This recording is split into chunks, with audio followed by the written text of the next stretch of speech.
السلام علیکم دوستو، ایم آئی اسٹوری میں خوش آمدید۔ دیا ایک نوجوان لڑکی تھی جس کی زندگی کا مقصد نایاب مخلوق کو تلاش کرنا تھا۔ وہ انڈیا کے ایک گھنے جنگل میں تحقیق کے لیے آئی تھی، جہاں کے مقامی لوگ ایک پراسرار لال سانپ کے بارے میں خوفناک کہانیاں سناتے رہتے تھے۔ کہا جاتا تھا کہ وہ سانپ عام سانپوں سے کہیں زیادہ لمبا تھا۔ اس کے چمکدار آنکھیں رات میں جلتی شعلوں کی مانند دکھائی دیتی تھی، اور جو بھی اس سے ملا وہ یا تو غائب ہو گیا یا پھر اس پر جادو کا اثر ہو گیا۔ دیا نے ان افواہوں کو ہمیشہ دیو مائی قصے میں سمجھا، لیکن اس کا تجسس اسے جنگل میں گھسیٹ لایا تھا۔ ایک شام جب سورج غروب ہو رہا تھا اور جنگل میں ہلکی سنہری روشنی بکھر چکی تھی، دیا اپنے کیمپ سے نکل کر گہرائی میں چلی گئی۔ اچانک اسے جھاڑیوں کے پیچھے سرخ چمک نظر آئی۔ دیا نے جیسے ہی جھاڑیوں کو ہٹایا، اس کے سامنے ایک حیران کن نظارہ تھا۔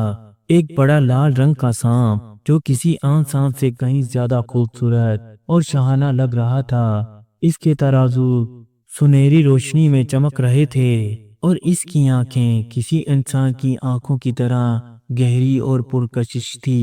دیا پیچھے ہٹنے ہی والی تھی کہ اچانک سانپ نے دھیرے سے سر اٹھایا اور بولا، تم آخرکار آ ہی گئی۔ دیا کا سانس رک گیا۔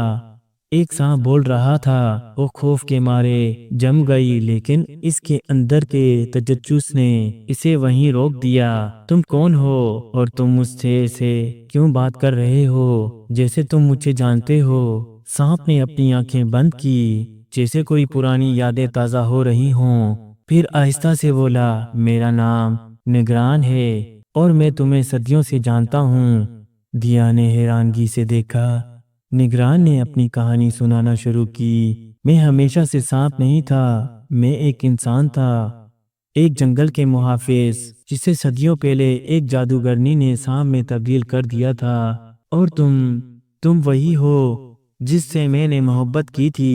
دیا کو لگا جیسے اس کا دماغ گھومنے لگا ہو۔ یہ کیسے ممکن ہے؟ میں تو صرف ایک عام انسان ہوں، میں نے تو تمہیں پہلے کبھی نہیں دیکھا۔ نگران مسکرایا، تم نے مجھے اس زندگی میں نہیں دیکھا، مگر پچھلی زندگی میں تم میری محبت تھی۔ تم ایک شہزادی تھی اور میں تمہارا محافظ۔ تمہارے والدین نے ہماری محبت کو تسلیم نہیں کیا اور ہمیں جدا کر دیا، لیکن میں نے تمہیں ہمیشہ کے لیے محفوظ رکھنے کا وعدہ کیا تھا، اس لیے میں آج بھی تمہارا انتظار کر رہا ہوں۔ دیا کی آنکھوں میں بے یقینی تھی، مگر کہیں نہ کہیں اس کے دل کی گہرائی میں کچھ ایسا تھا جو اس کی کہانی سے جڑا محسوس ہو رہا تھا۔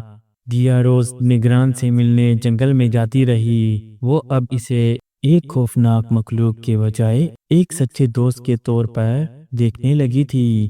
نگران اس کے ساتھ نرم لہجے میں بات کرتا، اسے اپنی پرانی یادیں سناتا، اور دیا آہستہ آہستہ اس کی کہانی پر یقین کرنے لگی تھی۔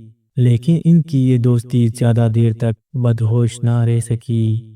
جنگل کے مقامی لوگ نگران کے وجود سے خوفزدہ تھے۔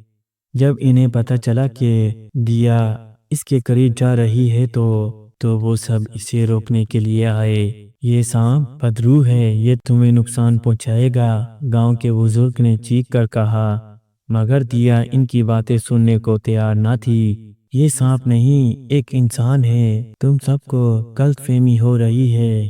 لیکن گاؤں والوں نے فیصلہ کر لیا تھا کہ وہ اس سانپ کو ختم کر کے اس کا خوف ہمیشہ کے لیے مٹا دیں گے۔ اس رات جب پورا گاؤں مشعلیں لے کر نگران کو مارنے کے لیے جنگل میں آیا، دیا بھاگتی ہوئی نگران کے پاس آ پہنچی۔ تمہیں یہاں سے بھاگنا ہوگا، دیا نے تیزی سے کہا۔ نگران نے افسردہ مسکراہٹ کے ساتھ اسے دیکھا۔ میں بھاگ نہیں سکتا دیا، اگر میری محبت سچی ہے تو قسمت خود فیصلہ کرے گی کہ مجھے زندگی دوبارہ ملے گی یا نہیں۔ جیسے ہی گاؤں والے قریب آئے، ایک سنہری روشنی نگران کے جسم کے گرد لپٹ گئی۔ اچانک ایک زوردار روشنی پھوٹی اور سب کچھ دھند میں چھپ گیا۔ جب روشنی ختم ہوئی تو دیا نے حیران سے دیکھا کہ نگران اب ایک انسانی شکل میں اس کے سامنے کھڑا ہے۔ تمہاری محبت کی وجہ سے جو مجھ پر جادو ہوا تھا وہ ختم ہو گیا، اب میں ایک عام انسان بن چکا ہوں۔ گاؤں کے لوگ حیران اور خوف کے مارے پیچھے ہٹ گئے۔ جب انہیں احساس ہوا کہ نگران واقعی انسان تھا تو انہوں نے شرمندگی سے سر جھکا لیا۔ دیا اور نگران کے درمیان ایک خاموش وعدہ ہوا، اب وہ ایک دوسرے کے بغیر زندگی کا تصور بھی نہیں کر سکتے تھے۔ تو اب کیا کرو گے؟ دیا نے مسکراتے ہوئے پوچھا۔ نگران نے ایک گہری سانس لی، جہاں تم ہو وہیں میری دنیا ہے۔